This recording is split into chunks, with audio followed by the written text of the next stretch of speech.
Donc, on commence le cycle sur le fascisme. On va essayer de comprendre voilà, un peu qu'est-ce que c'est que cette histoire, qu'est-ce qu'on pourrait avoir à craindre si jamais il y avait des choses à craindre concernant le fascisme de nos jours, parce que peut-être que c'est révolu, peut-être c'est ça qu'on va découvrir, on ne sait pas. Voilà, on y va vraiment sans aucun a priori, n'est-ce pas? Et pour commencer ce cycle sur le fascisme, on va lire un texte de José Carlos Mariátegui, donc journaliste péruvien, philosophe politique et activiste. Voilà, un militant révolutionnaire péruvien. Pardon, attendez, j'ai un peu le hoquet.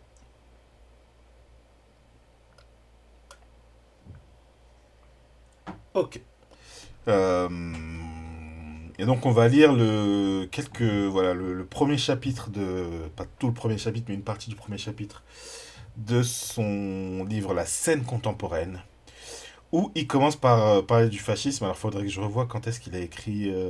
C'est écrit là en 1925, voilà. Et ben, en fait, il se trouve que voilà, c'est un Péruvien qui, dans les années 1920, où il avait voilà, une trentaine d'années, il a fait un voyage en Europe et suite à ça, il a voulu parler du fascisme parce qu'il est allé en France, en Italie, etc. Qu'il a vu que l'ambiance était bizarre. C'est-à-dire qu'il faut voir que il quitte l'Italie en voilà, quand il quitte l'Italie, quelques temps après, Mussolini prend le pouvoir. Donc voilà, il était vraiment au moment où je crois que c'est en 1922, au moment où voilà, le fascisme, littéralement, voilà, est en train de prendre le pouvoir. Donc on va voir quelle analyse il va en faire.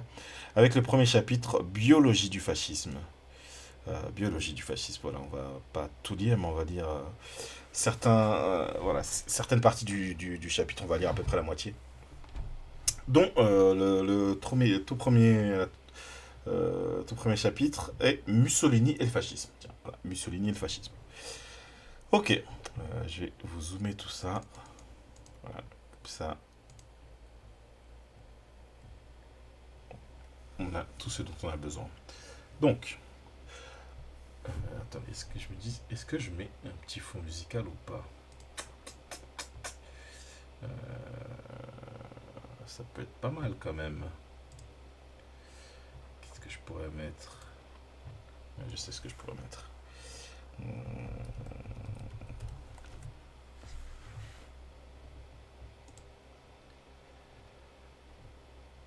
Alors, voilà, je vais mettre tout petit fond musical. Ok, pour mettre un peu d'ambiance. Et on est parti. Le fascisme a besoin de Mussolini comme Mussolini a besoin du fascisme. Mussolini est l'organisateur, le leader et le doutier suprême du fascisme.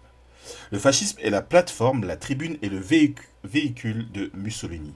Il nous faut donc parcourir l'histoire des fascis et de son cadillo. Donc les fascis, c'est les faisceaux normalement, donc j'imagine que c'est...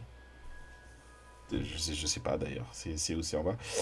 Les fascis, donc de face, ok, des faces, pour se référer à la formation politique. Et donc Duce, oui, j'ai pas précisé, ça me semble évident. Duce, c'est un mot d'origine, un mot italien d'origine latine qui vient du dux, le chef, dans la République médiévale de Venise et même avant. Voilà, ce nom, Mussolini se l'est attribué en prétendant être le chef du fascisme. Voilà, tout comme aujourd'hui, Trump dit voilà, j'ai inventé MAGA, ce qui n'est pas tout à fait faux, mais j'ai inventé MAGA et qui se fait critiquer par sa propre base, qui dit mais voilà, c'est moi qui définis ce que c'est MAGA puisque je l'ai inventé. Il est de notoriété publique que Mussolini est un homme politique qui a été socialiste. Il n'a pas eu au sein de ce parti une position centriste, ni même modérée, mais une position extrémiste et frénétique. Il a eu un rôle en accord avec son tempérament. L'étude de la vie de Mussolini nous montre que sa place est à l'extrême gauche ou à l'extrême droite parce qu'il est spirituellement et fondamentalement un extrémiste. De 1910 à 1911, il a été l'un des leaders de l'aile gauche socialiste. En 1912, il est allé jusqu'à demander l'expulsion de la maison socialiste de 4 députés favorables à la collaboration ministérielle. Bonomi, Bissolati, Cabrini et Podrecca. Podrecca, je sais pas, Podrecca, j'imagine. Je vérifie peut-être juste un peu moins fort la musique, comme il y a de la voix. C'est d'ailleurs grâce à cette position qu'il a pris la direction d'Avanti. Donc Avanti, j'imagine que c'est un... Ok, non, c'est un journal, j'avais pas. Quotidien socialiste italien. Mais en 1914, la guerre l'a métamorphosé. Les socialistes italiens voulaient que l'Italie reste neutre. Le caractère agressif et remuant de Mussolini ne pouvait que le conduire à s'insurger contre le pacifisme de ses compagnons. Il soutenait l'intervention de l'Italie dans la guerre. Au début, il a donné à ses positions interventionnistes une couleur révolutionnaire.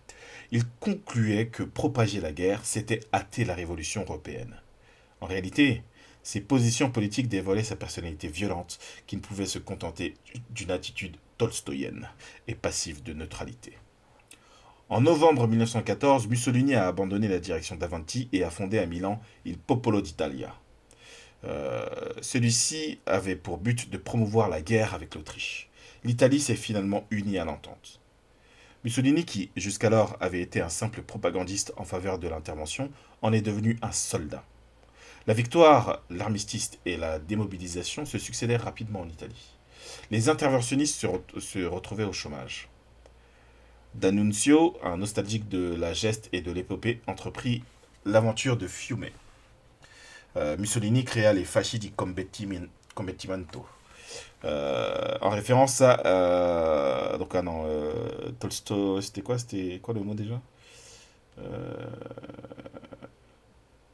Tolstoïenne, ouais, donc l'attitude tolstoïenne, en référence à Léon Nikolaïevitch, comte de Tolstoï, qui prêchait en faveur d'un christianisme d'acceptation du mal et de la douleur de l'homme. Ok. Et donc les faisceaux italiens de combat, les Fasci di Combattimento. Phalange ou faisceau de combat. Bah, c'était redit déjà.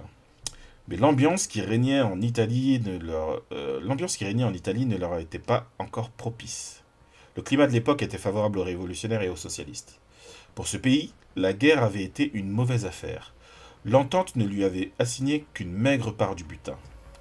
L'apport des armes italiennes à la victoire avait été oublié et on lui refusait obstinément le droit de prendre possession de Fiume. C'est dans ce contexte difficile, marqué par les mécontentements et déceptions, que les élections ont eu lieu. Les socialistes se sont emparés de 150 sièges au Parlement. Les votes socialistes battaient encore avec éclat ceux de Mussolini, candidat à Milan. Mais ces sentiments étaient propices à une violente réaction nationaliste. Ils ont été à l'origine du fascisme. En effet, la classe moyenne est particulièrement sujette aux mythes patriotiques les plus exaltés. Et celle italienne se sentait, de surcroît, distante et ennemie de la classe socialiste prolétaire. Elle ne lui pardonnait pas son neutralisme. Elle ne lui pardonnait pas les hauts salaires, les subventions de l'État, les lois sociales qui avaient été obtenues pendant et après la guerre grâce à la peur de la révolution. La classe moyenne souffrait et déplorait que le prolétariat neutraliste, voire défaitiste, soit le bénéficiaire d'une guerre qu'il n'avait pas voulu et dont il dévalorisait, amoindrissait et dédaignait les résultats. Ce mécontentement a poussé la classe moyenne à trouver refuge dans le fascisme. Mussolini attira cette classe à ses Fasci di Combattimento. Certains dissidents socialistes et syndicaux se sont enrôlés dans les fascis, leur apportant leur expérience et habileté dans l'organisation et le captage des masses. Le fascisme n'était pas encore une secte programmatique, consciemment réactionnaire et conservatrice. Au contraire, le fascisme se croyait révolutionnaire. Sa propagande avait des accents subversifs et démagogiques. Par exemple, le fascisme conspuait les nouveaux riches. Ses principes, qui tendaient à être républicains et anticléricaux, étaient imprégnés de la confusion mentale des classes moyennes qui, bien qu'instinctivement mécontentes de la bourgeoisie, sont vaguement hostiles au prolétariat. Les socialistes italiens ont commis l'erreur de ne pas employer d'astucieuses armes politiques pour modifier l'opinion de la classe moyenne. Pire, ils ont accentué l'inimitié entre le prolétariat et la piccola borghesia, la strate sociale qui comprend les individus situés entre le prolétariat et la bourgeoisie, c'est-à-dire la petite bourgeoisie. Ah oui, piccola borghesia, la petite bourgeoisie. Ok. Dédaigneusement traité et vilipendé par quelques hiérarchiques, des partisans théoriques de l'orthodoxie révolutionnaire. L'Italie est entrée dans une période de guerre civile. Apeurée par la possibilité d'un succès révolutionnaire, la bourgeoisie a armé, fourni et stimulé pressement le fascisme. Elle l'a poussé à la persécution effrénée du socialisme, à la destruction des syndicats et des coopératives révolutionnaires, à l'écrasement des grèves et des insurrections. Il s'est ainsi converti en une milice aguerrie et composée de nombreux membres. Celle-ci a fini par être plus puissante que l'État. Le fascisme a réclamé le pouvoir. Ses brigades se sont emparées de Rome. Mussolini en chemise noire a pris le pouvoir, a contraint la majorité du Parlement à lui obéir, a inauguré un régime et une ère fasciste. La vie de Mussolini a été l'objet de nombreuses légendes et de peu d'études historiques. Peut-être en raison de son agressivité politique, il est quasiment impossible de donner une définition objective et impartiale de son caractère et de sa personne. Certaines définitions sont dithyrambiques et courtisanes, d'autres sont pamphlétaires, voire rancunières. Parfois, on connaît seulement Mussolini au travers d'anecdotes et d'instantanés. On dit par exemple que Mussolini est l'artisan du fascisme. On croit que Mussolini a fait le fascisme. Entendons-nous bien. Mussolini est un agitateur expérimenté, un organisateur chevronné, un homme extrêmement actif. Son activité, son dynamisme, son attention influencèrent largement le fascisme. Et donc là, pour préciser, il parle d'un truc où il était en Italie juste avant que le fascisme prenne le pouvoir. Donc il parle à partir aussi d'une observation de l'Italie de l'époque.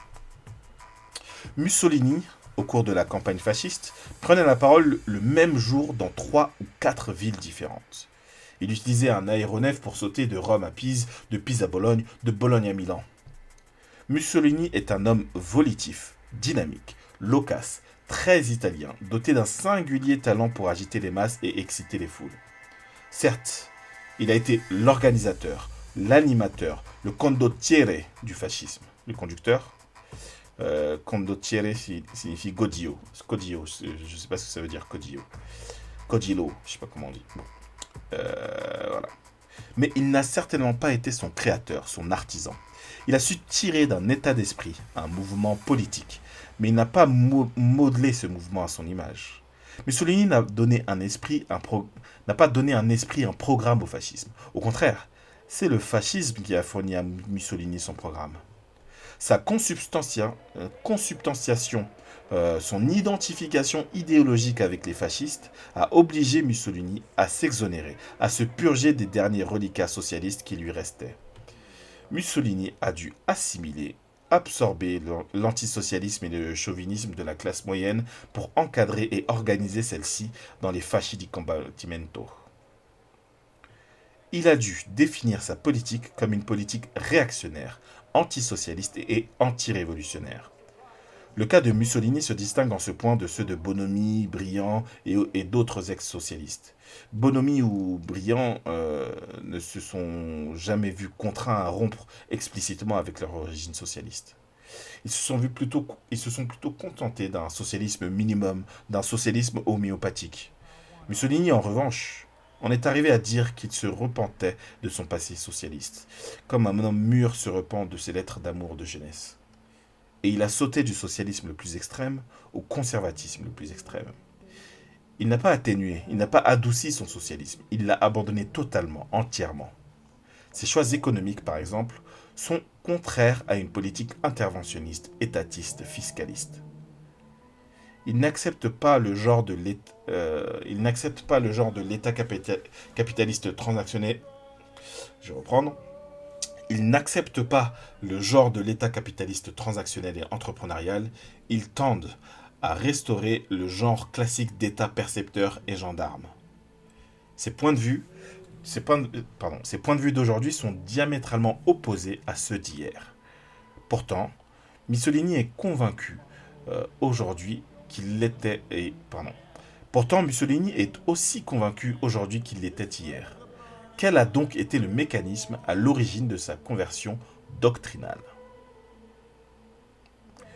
Bon, jusque-là, je crois qu'il reste pas... ouais, il reste quelques trucs. Bon, je vais lire les derniers paragraphes avant de donner un avis.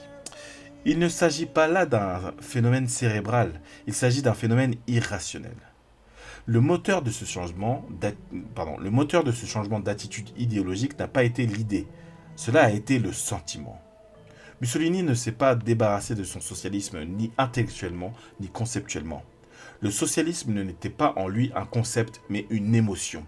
De la même façon que le fascisme n'est pas, lui non plus, un concept mais une émotion chez lui. Mussolini n'a jamais été un homme de raison mais plutôt un impulsif.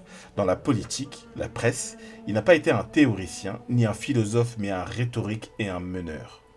Son langage n'a pas été programmatique, de principe, ni scientifique, mais passionnel et sentimental. Les plus courts discours de Mussolini ont été ceux où il a tenté de définir la filiation, l'idéologie du fascisme. Son programme est confus, contradictoire, hétérogène. Il contient, mélangé pêle-mêle, des concepts libéraux et syndicalistes. Autrement dit, Mussolini n'a pas dicté au fascisme un véritable programme. Il lui a dicté un plan d'action. Mussolini est passé du socialisme au fascisme, de la révolution à la réaction, par une voie sentimentale et non par une voie conceptuelle.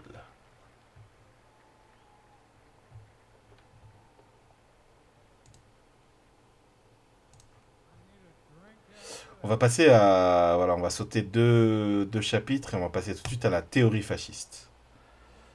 J'attends tranquillement que la musique s'arrête et que la prochaine se lance et on reprend. La théorie fasciste. La crise du fascisme a été aggravée par l'affaire Matteotti. Elle a permis de dévoiler le vrai visage du fascisme et de lever toute ambiguïté quant à son contenu programmatique. Avant la marche sur Rome, le parti fasciste était une nébuleuse informelle. Pendant longtemps, il n'a pas voulu se définir ni fonctionner comme un parti. De l'avis de beaucoup de chemises noires de la première heure, le fascisme n'était pas une faction mais un mouvement. Il n'était pas seulement un phénomène politique, mais il était aussi une réaction morale de l'Italie triomphante de Vittorio Veneto contre la politique de dépréciation de la victoire et de ses implications. Vittorio Veneto, donc lieu où les Italiens, aidés par les Alliés, ont obtenu une victoire sur les troupes germano-autrichiennes en 1918 durant la Première Guerre mondiale. La composition et la structure des fascis expliquaient leur confusion idéologique. Les fascis recrutaient leurs adeptes au sein des classes sociales les plus diverses. Dans leur rang, on retrouvait des étudiants, des officiers, des écrivains, des employés, des nobles, des paysans et même des ouvriers. La composition du fascisme ne pouvait pas être plus diverse. Il regroupait des dissidents du socialisme comme Mussolini et Farinacci, des ex-combattants couverts de médailles comme Igliori et De Vecchi, des écrivains futuristes exubérants et étranges comme Filippo Marinetti et Emilio Settimelli, des ex-anarchistes de récente conversion comme Massimo Rocca, des syndicalistes comme Cesare Rossi et Michele Bianchi, des républicains masiniens comme Casalini, des fiumanistes comme Giunta et Giuriati, et des monarchistes orthodoxes de la noblesse liés à la maison de Savoie. D'origine républicaine, anticléricale et iconoclaste, le fascisme était encore plus ou moins agnostique vis-à-vis du régime et de l'Église lorsqu'il est devenu un parti. Le drapeau de la patrie voilait toutes les divergences et toutes les ambiguïtés doctrinaires et programmatiques. Les fascistes s'érigeaient comme les seuls vrais représentants de l'italianité. Ils ambitionnaient d'avoir le monopole du patriotisme. Ils se battaient pour que les combattants et les mutilés de guerre rallient leur faction. La démagogie et l'opportunisme de Mussolini et de ses lieutenants étaient d'autant plus efficaces qu'elles bénéficiaient en la matière largement des maladresses politiques et socialistes. Largement des maladresses politiques des socialistes, dont les insensées et importunes vociférations antimilitaristes leur avaient valu l'hostilité de la majeure partie des combattants. La prise de Rome et l'exercice du pouvoir ont aggravé les ambiguïtés du fascisme. Les éléments libéraux, démocratiques et catholiques qui l'entouraient exerçaient sur lui une influence quotidienne irritante. Depuis que des gens simplement séduits par le succès du mouvement l'avaient rejoint, la composition sociale et la cohérence idéologique du parti n'en étaient devenues que plus hétéroclites. C'est pour cela que Mussolini n'a pas pu réaliser pleinement son coup d'État. Il est arrivé au pouvoir par la voie insurrectionnelle, mais il a immédiatement cherché l'appui de la majorité parlementaire. Il a inauguré une politique de compromis et de négociation et a tenté de légaliser sa dictature. Il a hésité entre la méthode dictatoriale et parlementaire. Il a déclaré que le fascisme devait adopter au plus vite une forme légale.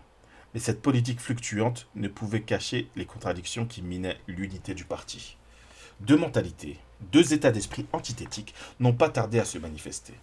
La faction extrémiste ou ultra proposait d'intégrer la révolution fasciste au cadre constitutionnel du royaume d'Italie. Selon eux, l'état démolibéral devait être supplanté par un état fasciste. La faction révisionniste réclamait quant à elle une rectification plus ou moins profonde de la politique du parti. Un instant.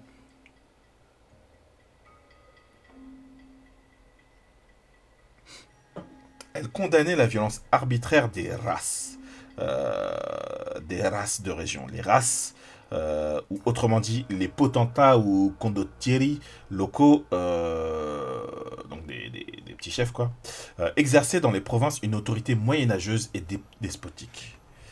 Les fascistes révisionnistes s'insurgeaient contre le racismo et contre l'esquadrismo. Donc race, ah oui, race comme dans Rastafari, ok. Expression d'origine éthiopienne qui fut utilisée par les fascistes. Squadrismo, nom des pratiques violentes exercées par les squadre d'azione, les escouades d'action, effectivement, contre le mouvement ouvrier. Massimo Rocca était le plus célèbre et acerbe de ces leaders révisionnistes. Il soutenait des polémiques enflammées avec les dirigeants extrémistes. Celle-ci avait un grand écho. Afin d'infuter ses arguments, chaque tendance a voulu fixer et définir l'idéologie du fascisme. Celui-ci, qui s'était jusque-là contenté d'agir, commençait à ressentir le besoin de s'adosser à une théorie. Cuccio Suchert a défini le fascisme comme un mouvement catholique, médiéval, antilibéral et anti-renaissance. L'esprit de la Renaissance, inspiré par le protestantisme et le libéralisme, a été décrit comme celui de la division, du nihilisme, et il a été jugé contraire aux intérêts spirituels de l'italianité. Mais cette définition n'était pas dénuée des contradictions propres au fascisme. Par exemple, les fascistes se voulaient les défenseurs de l'idée nationale, alors que cette idée était justement issue de la Renaissance. La contradiction ne paraissait pas les embarrasser outre mesure, puisque Mario Pantaleoni et Michele Bianchi en arrivaient même à considérer l'État fasciste comme un État syndical. Quant aux révisionnistes, ils se montraient un peu plus libéraux, mais les thèses de Massimo Rocca, ou Roccia, je ne sais pas, Massimo Roccia, ont suscité la protestation unanime des extrémistes. Massimo Roccia a été excommunié officiellement de la secte fasciste, tel un dangereux hérétique. Mussolini ne prenait pas part au débat. Absent de la politique, il occupait virtuellement au sein du fascisme une position centriste. Lorsqu'il était interrogé, il prenait soin de ne pas s'impliquer par une réponse trop précise. Comment on fait Mussolini? Après tout, à quoi sert le contenu théorique d'un parti? Ce qui lui donne sa force et sa vie, c'est sa tonalité, sa volonté, l'esprit de ceux qui le constituent. C'est à ce moment, marqué par le travail de définition théorique du fascisme, que l'assassinat de Matteotti a eu lieu. Au début, Mussolini a annoncé son intention d'épurer les rangs fascistes. La tempête politique provoquée par le crime le poussait à agir. Il mentionna, dans un discours prononcé au Sénat, un plan de normalisation politique. Pour Mussolini, il était vital de satisfaire provisoirement les éléments libéraux qui soutenaient son gouvernement. Mais tous ces efforts visant à amadouer l'opinion publique ont échoué. Le fascisme perdait des sympathisants et des alliés.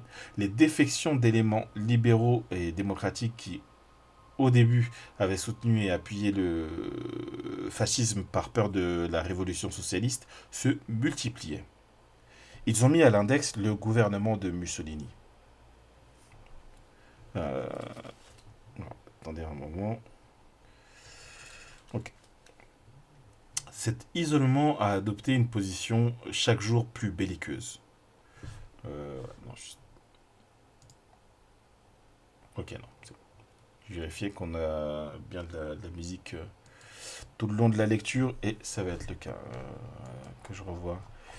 Où est-ce qu'on... Ok, oui, bon. Ok. Ah, je suis perdu. Ok. Donc, belliqueuse. Voilà. Une mentalité, voilà, on est ici. Une mentalité extrémiste dominait désormais le parti.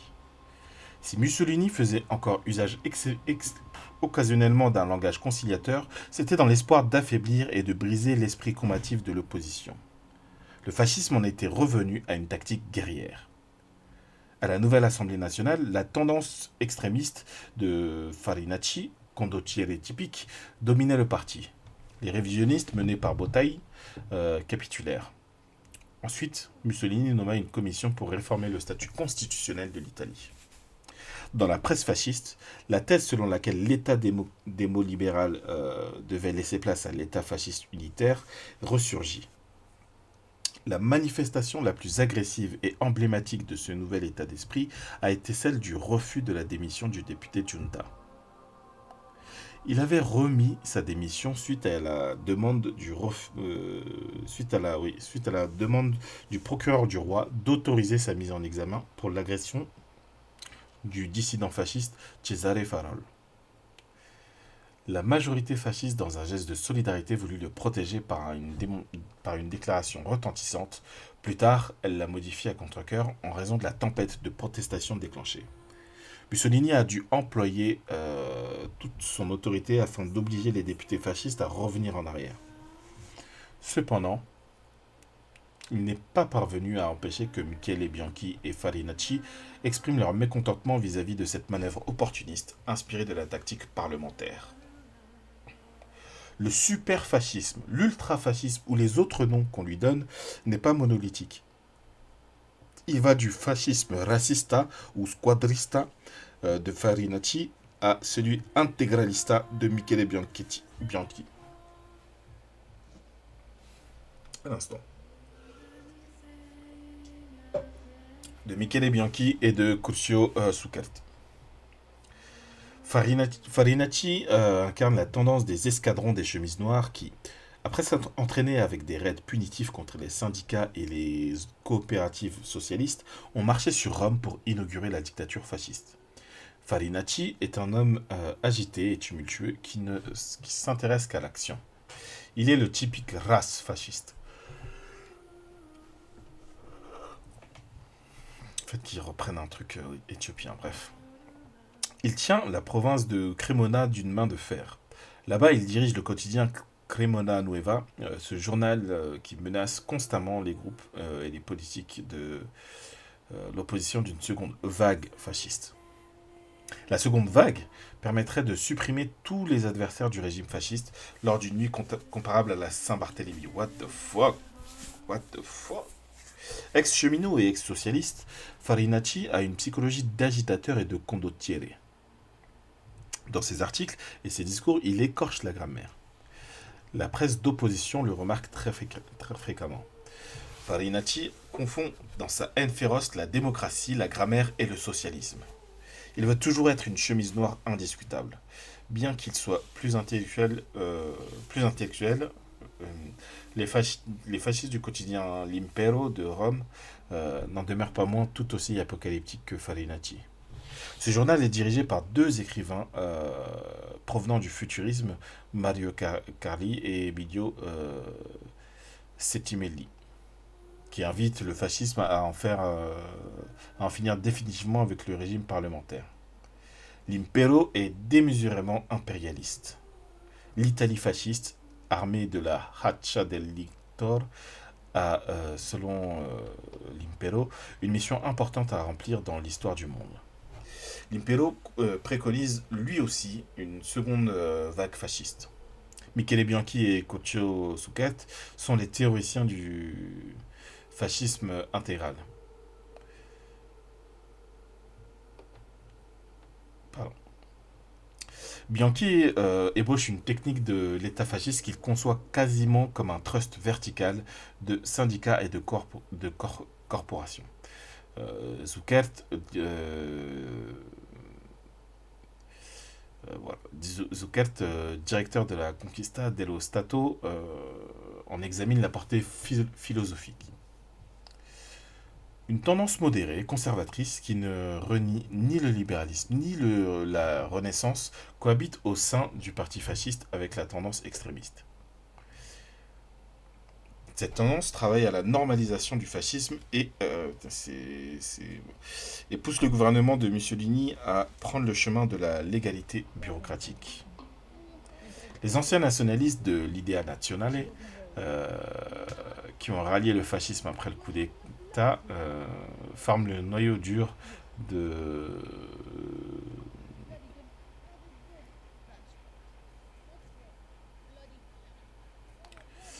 Pardon. Bon. L'idéologie de ces nationalistes est plus ou moins celle de la droite libérale traditionnelle.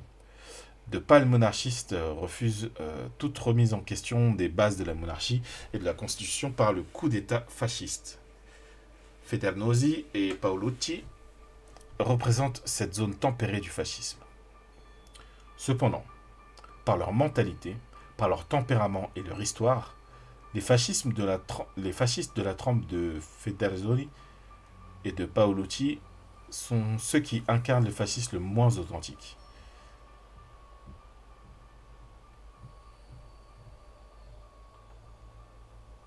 Pardon. Dans leur cas, il s'agit de prudents et précautionneux conservateurs. Aucun romantisme exubérant, aucune nostalgie désespérée du Moyen-Âge ne peuvent les enthousiasmer. Ils n'ont pas un tempérament de condottiere.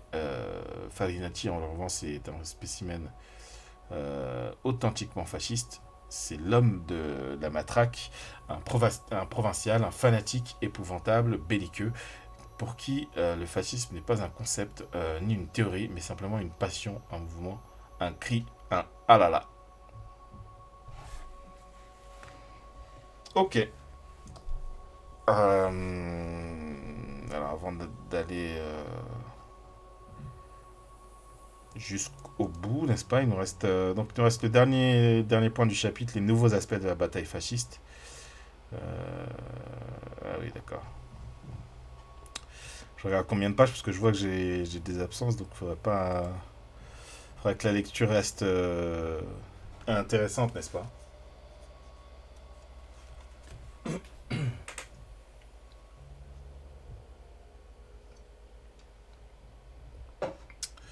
En plus, pour faire une petite parenthèse qui n'a rien à voir. Je suis retourné à la salle, donc forcément, quoi, ouais, voilà. Il est que 22h30, ok. Je veux dire, forcément, 23h, ça commence à piquer du nez, mais il n'est même pas 23h. Bref, même avant. Mais... Donc, dernière partie du chapitre, les nouveaux aspects de la bataille fasciste. Quand même, peut-être juste... si, allez, on commence. Nous croyons savoir tous ou presque que le fascisme est la réaction. Mais une définition simpliste et schématique ne nous permet pas de comprendre intégralement la réalité complexe du phénomène fasciste. Le Directorio est également un mouvement réactionnaire. Le Directorio, hein, formé par le général Miguel Primo de Rivera après le pronunciamento du 13 septembre 1923 qui instaura une dictature militaire en Espagne jusqu'en 1930. Ok, donc le Directorio est également un mouvement réactionnaire. Pourtant, la dimension réactionnaire du Directorio n'est pas la même que celle du fascisme.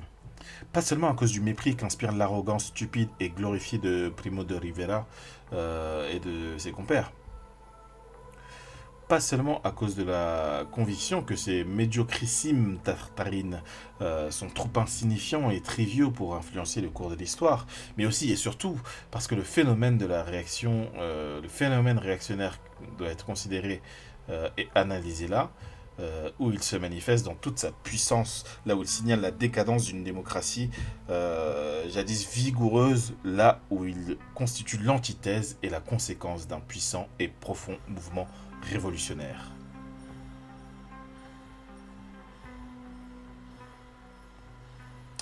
La plus grande expérimentation réactionnaire a lieu en Italie. Le fascisme dans ce pays est en tout point l'anti- ou la contre-révolution. L'offensive menée par ce mouvement n'a été possible qu'à cause de la défaite révolutionnaire. Le régime fasciste n'est pas né par hasard. Il a grandi au sein d'une génération. Il s'est nourri des passions et du sang d'une large strate sociale. Il a eu cet animateur, ce Codillo, cet homme du peuple intuitif, acéré, remuant, exercé à la domination, au commandement et à la séduction des foules, né pour la politique et pour euh, né pour la politique et le combat, qui exclut des rangs socialistes a voulu être le condottiere rancunier et implacable de l'antisocialisme. Il a marché à la tête de l'anti-révolution avec la même exaltation guerrière qu'il aurait pu mener la révolution. Ce qui pose problème, hein. Qu'est-ce que vous laissez rentrer chez vous, quoi. Donc, le régime fasciste a substitué en Italie un régime parlementaire et démocratique bien plus élevé et efficient que celui très embryonnaire interrompu en Espagne par le général Primo de Rivera. L'histoire du fascisme rappelle de manière violente les origines, les facteurs historiques et romantiques, matériels et spirituels de l'anti-révolution. Le fascisme s'est développé alors que la révolution semblait imminente. La guerre avait répandu un climat d'agitation, de violence, de démagogie et de folie que la révolution russe avait exacerbé et que la crise d'après-guerre continuait d'alimenter.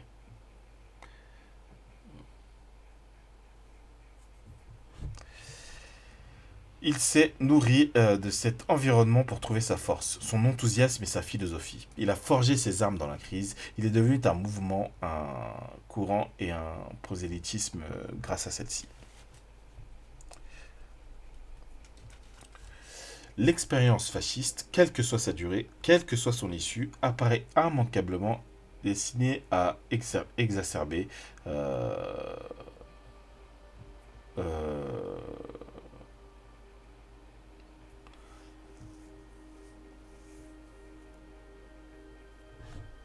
ah, la démocratie emploie contre la révolution prolétaire les armes de son rationalisme, de son scepticisme et de son criticisme. Contre la révolution, elle mobilise l'intelligence et invoque la culture. Le fascisme, en revanche, oppose au mysticisme révolutionnaire un mysticisme réactionnaire et rationaliste et nationaliste, pardon.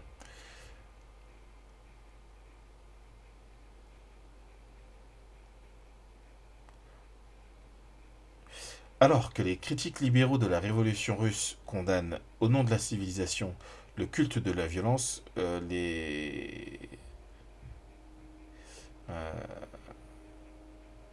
les capitaines du fascisme le revendiquent et le proclament comme le leur. Les théoriciens du fascisme nient et réfutent les conceptions historiques et évolutionnistes qui ont entretenu avant la guerre la prospérité et la consommation de la bourgeoisie et qui par la suite ont tenté de ressusciter en réincarnant dans la démocratie la nouvelle liberté de Wilson et des autres. Le mysticisme réactionnaire et nationaliste, une fois installé au pouvoir, ne peut se contenter de ce modeste labeur qu'est celui de euh, euh,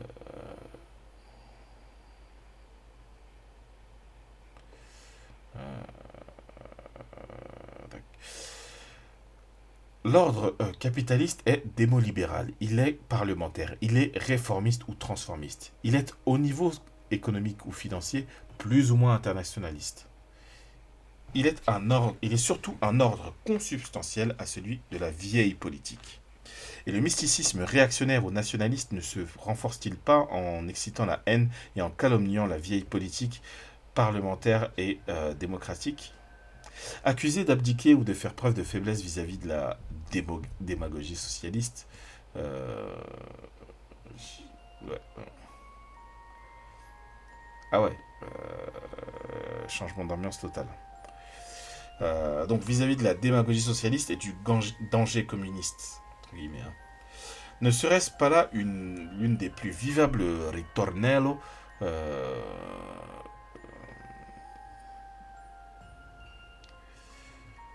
La réaction, une fois arrivée au pouvoir, ne se contente pas de conserver, elle prétend recréer.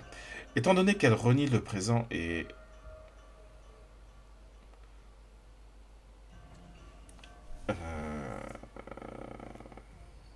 bon, je relis, hein. La réaction, une fois... je crois que c'est juste... bref. Donc je disais, la réaction arrivée au pouvoir ne se contente pas de conserver, elle prétend recréer. Étant donné qu'elle renie le présent, elle ne peut ni le conserver ni suivre son évolution. Elle doit tenter de réanimer le passé. Donc effectivement, dans le fascisme, il y a tout un rapport au passé, etc. Effectivement, c'était mieux avant, quoi. C'était mieux avant. Un passé qui se résume en quelques idées. Principe d'autorité, gouvernement d'une hiérarchie religieuse d'État,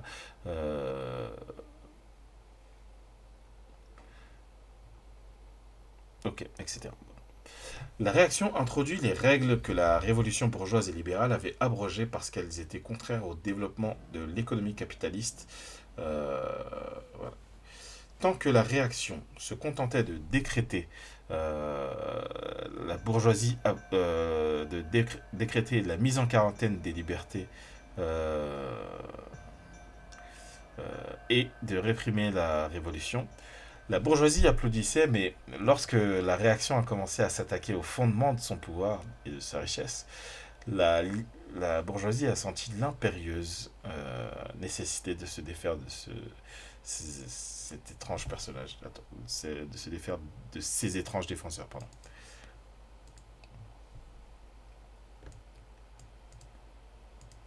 Ah ouais, non, pas de commentaire, non, sans commentaire, sans commentaire. Attendez, j'ai changé de curseur, je sais pas comment. C'était ça de base. Ouais. Euh, ouais, c'est bon, on supprime le surlignage. Juste, je vérifie où est-ce que j'en suis là. Ouais, c'est ça, il reste genre 5-6 pages.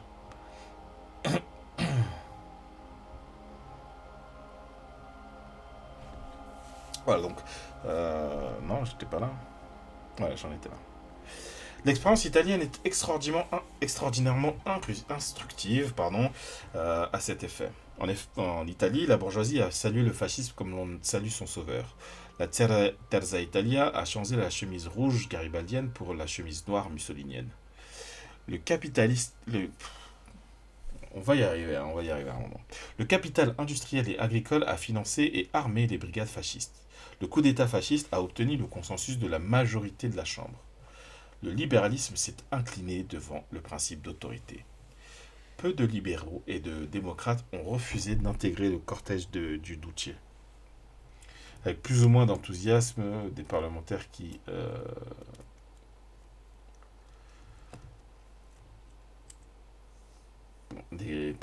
comme ouais, Belek. Ok. Qu'est-ce qu'est-ce que c'est de citoyen? Bon, merci. Wow, j'ai déjà reperdu ma ligne. Voilà. Avec plus ou moins d'enthousiasme, des parlementaires comme Nitti, Amendola, Albertini, des écrivains comme Guglielmo Ferrero, Mario Misiroli et quelques autres, des leaders classiques du libéralisme, Salandra, Orlando, Giolitti, ont confiance à la dictature. L'adhésion ou la confiance de ces gens a été pendant un temps embarrassante pour le fascisme.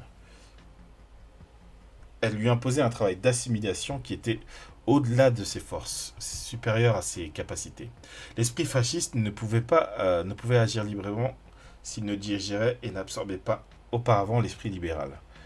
Dans l'impossibilité d'élaborer sa propre stratégie, sa propre idéologie, le fascisme courait le risque d'adopter, d'une façon plus ou moins tempérée, l'idéologie libérale dans laquelle il était plongé. Bon, donc il n'y a pas que nous. La tempête politique déclenchée par l'assassinat de Matteotti a résolu le problème. Le libéralisme s'est séparé du fascisme. Giolitti, Orlando Salandra, Il Giornal d'Italia, etc., sont entrés dans l'opposition. Ceux qui n'ont pas suivi le bloc de l'opposition lorsqu'il se retira à l'Aventino sont restés sans pouvoir à la Chambre. Ils ne demandaient rien d'autre. Ils ne demandaient rien d'autre. Seuls les quelques libéraux nationaux et catholiques nationaux, qui étaient les éléments les plus nationalistes et conservateurs des anciens partis, continuaient à soutenir les fascistes. Ainsi, les opposants espéraient forcer le fascisme à laisser le pouvoir. C'est pas comme ça que ça passe. C'est ce qu'il faut faire, mais voilà, c'est forcer, quoi. Euh, à laisser le pouvoir. Ils pensaient qu'une fois le vide créé autour de celui-ci, il tomberait automatiquement. Les communistes ont lutté contre cette vue de l'esprit. Ils ont proposé à l'opposition de l'Aventino de se constituer en assemblée du peuple, ce qui me paraît être une bonne idée. Face au parlement fasciste de Montecitorio, le parlement antifasciste de l'Aventino devait agir, disait-il. Il devait être prêt à assumer toutes les conséquences historiques et politiques de ce boycott. Cette position était sans aucun doute la voie ouverte à la révolution. Mais le bloc de l'Aventino n'est pas révolutionnaire. Il se sent et je vais y arriver. Il se sent et s'autoproclame normalisateur. L'invitation communiste n'a donc pas été acceptée. Le bloc de l'Aventino s'est contenté de poser la célèbre question morale. Il refusait de revenir à la Chambre alors que ceux qui exerçaient le pouvoir, protégés par le vote de leur majorité, étaient les hommes responsables de l'assassinat de Matteotti.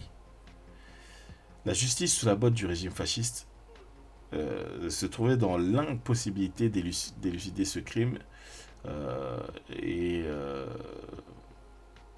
d'établir les responsabilités.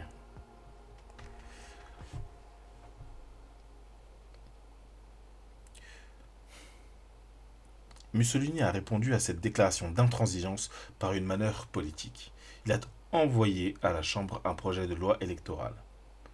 La coutume parlementaire italienne veut que cette démarche précède et annonce la convocation d'un scrutin.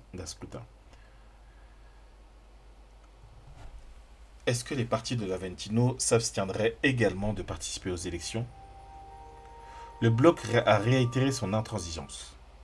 Il a insisté sur l'aspect éthique du problème.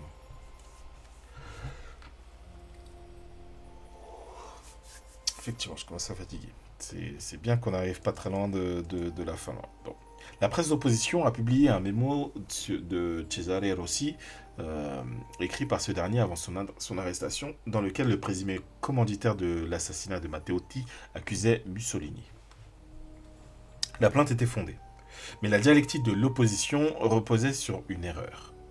Le problème éthique ne pouvant pas être placé au-dessus de celui politique, il aurait fallu que cela soit le contraire. Les fascistes n'allaient pas laisser le pouvoir pour une question de vertu morale, c'est clair. Mussolini l'a rappelé à l'opposition dans un discours incisif prononcé à la Chambre le 3 janvier. Le préambule de son discours a été la lecture de l'article 47 de la Constitution italienne qui accordait à la Chambre le droit d'accuser les ministres du roi et de les envoyer devant la haute cour de justice.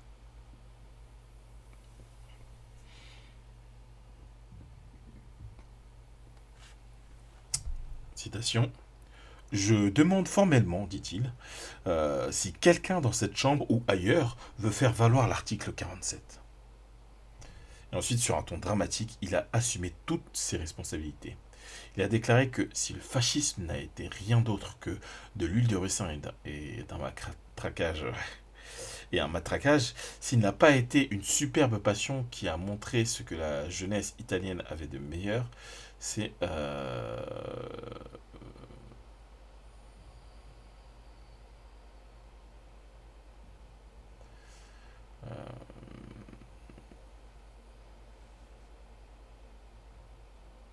ok, bon.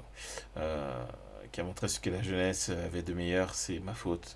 Si le fascisme a été une association délinquante, eh bien, je suis le chef et le responsable de cette association délinquante.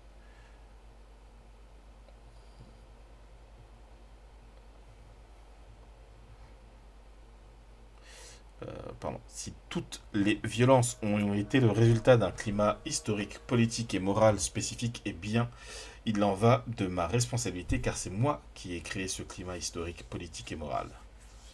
Il a annoncé immédiatement que sous 48 heures, la situation serait éclaircie. Comment a-t-il tenu parole d'une façon aussi simple qu'évidente en étouffant presque entièrement la presse de la liberté de presse. L'opposition, quasiment privée de tribunes médiatiques, était pressement et soudainement invitée à, à revenir à la tribune parlementaire.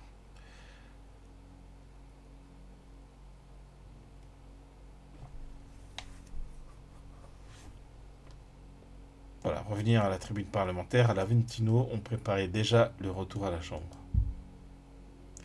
Dans un récent article de la revue Guerrercia, intitulé Horloge au grégaire, donc récent, voilà, c'est toujours relatif, hein, c'est-à-dire qu'on est dans les années 20. Quoi.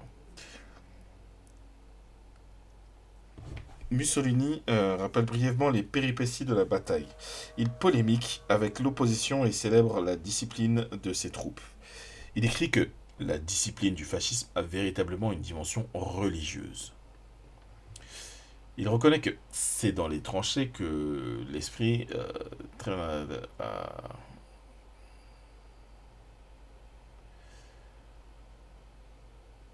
ouais, personne non. Euh, donc la discipline du fascisme a véritablement une dimension religieuse. Non, bref.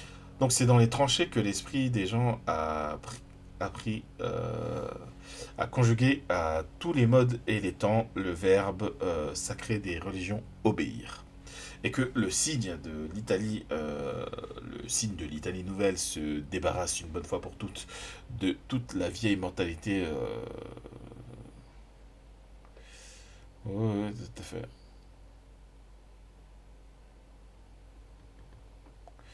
Euh,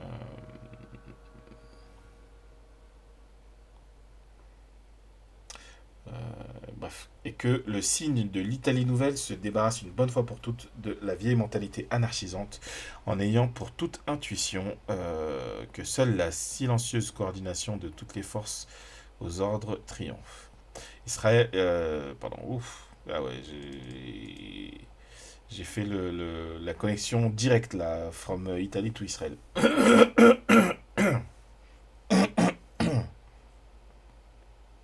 Voilà, la voie est claire. Isolé, bloqué et boycotté. C'est peut-être là, je crois que j'ai vu boycott et j'ai dû penser à ça. Donc, et boycotté, le fascisme n'en devient que plus belliqueux, plus combatif, plus intransigeant. L'opposition libérale et la définition, pardon, l'opposition libérale et démocratique l'a renvoyé à ses origines. La réaction libre du boulet, qui auparavant l'entravait et l'irritait intérieurement, peut maintenant se soulever sous un vrai jour. Ce qui explique l'intérêt que représente Béné, l'intérêt que représente en tant qu'expérience historique la bataille fasciste pour ses contemporains. Le fascisme qui, pendant ces 2 années au pouvoir, s'était presque seulement contenté de jouer le rôle de gendarme du capitalisme, prétend aujourd'hui réformer substantiellement l'Italie. Selon les déclarations des leaders et de la presse affidée au parti, le mouvement propose de créer un État fasciste, de donner à la révolution fasciste une valeur constitutionnelle. Une commission de 18 législateurs fascistes, présidée par le philosophe Giovanni Gentile, prépare une réforme.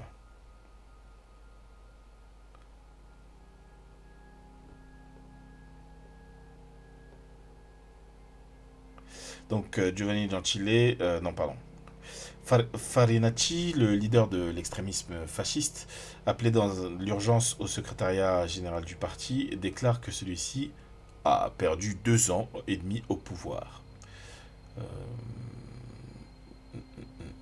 maintenant libéré de l'alliance contraignante avec les libéraux, purgé des résidus de la vieille politique, il se propose de récupérer le temps perdu. Tous les capitaines du fascisme utilisent un langage plus exalté et mystique que jamais. Le fascisme veut être une religion. Euh, Giovanni, Giovanni Gentile, dans un travail traitant des aspects religieux de l'actuelle lutte politique, observe qu'aujourd'hui, en Italie, à cause du fascisme, les bons plans... bon, attends. Comment j'ai perdu ma ligne comme ça? Les liens personnels, voilà, les liens personnels d'amitié et familiaux les plus solides se brisent.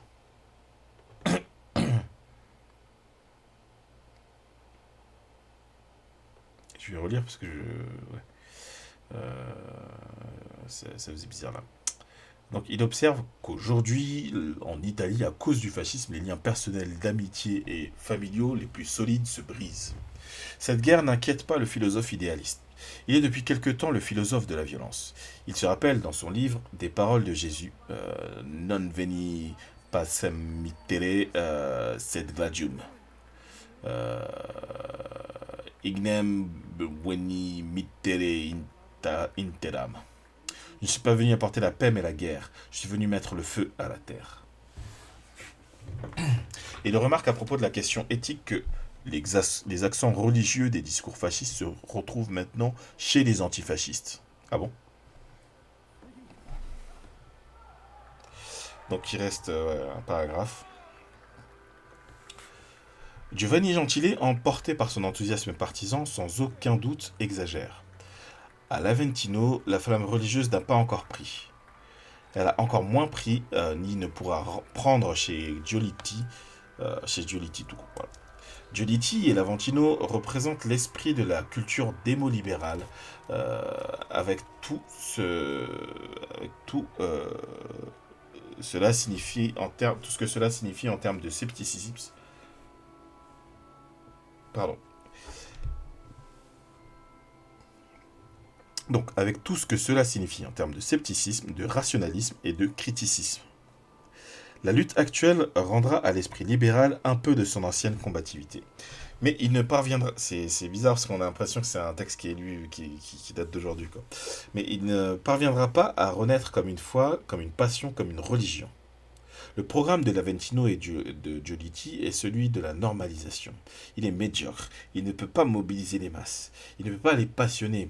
Il ne peut pas les conduire à lutter contre le régime. Seul le mysticisme révolutionnaire des communistes peut s'opposer à celui réactionnaire des fascistes, tel qu'il est défini par Gentile.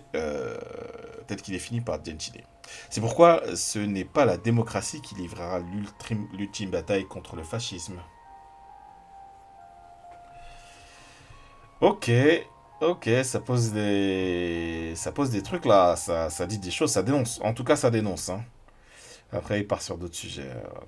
Il part sur d'autres sujets. Bon. Donc, on repasse en FaceTime. Ok, ok, ok. Que peut-on en dire? Écoutez, le premier article sur Mussolini, en fait, c'est intéressant. La prochaine fois, donc sans doute lundi prochain, on lira plutôt du Trotsky sur le fascisme et on verra qu'il a toute une analyse justement sur la petite bourgeoisie, un peu comme ce qu'on trouve chez Mariátegui. Euh, Cela dit, le discours qui vise à dire que en fait le fascisme n'a de succès que sur les excès les échecs pardon de la révolution de la gauche mais en particulier de l'extrême gauche. Euh, J'entends le truc, il y a un fond de vérité là-dedans. Réduire le fascisme, la création du fascisme à ça, sans être, il n'est pas dans un discours de faire asphalte, quoi, les extrêmes se rejoignent, c'est pas ça qu'il dit. Mais il dit que c'est le fruit d'une dialectique, justement, dans laquelle il y a la révolution, quoi, en fait. Euh, qui est un rapport dialectique entre la révolution et la réaction, qui tient, qui donne vie au fascisme. Je vais le dire comme ça. Et ce point-là,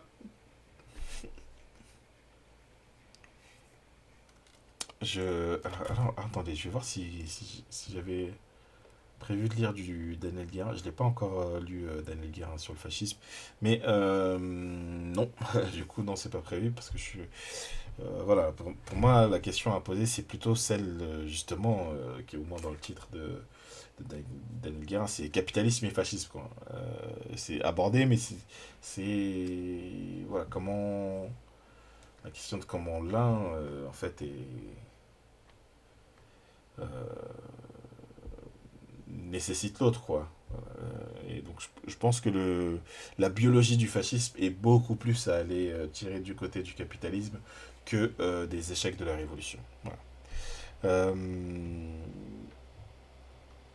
Ceci dit, ce fut fort cool. Il est tout juste 23 heures.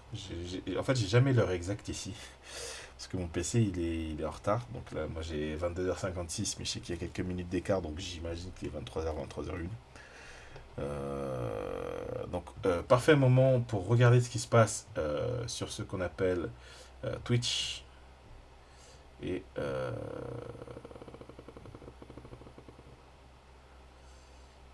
voir ce qu'on peut faire. Où est-ce qu'on peut vous envoyer.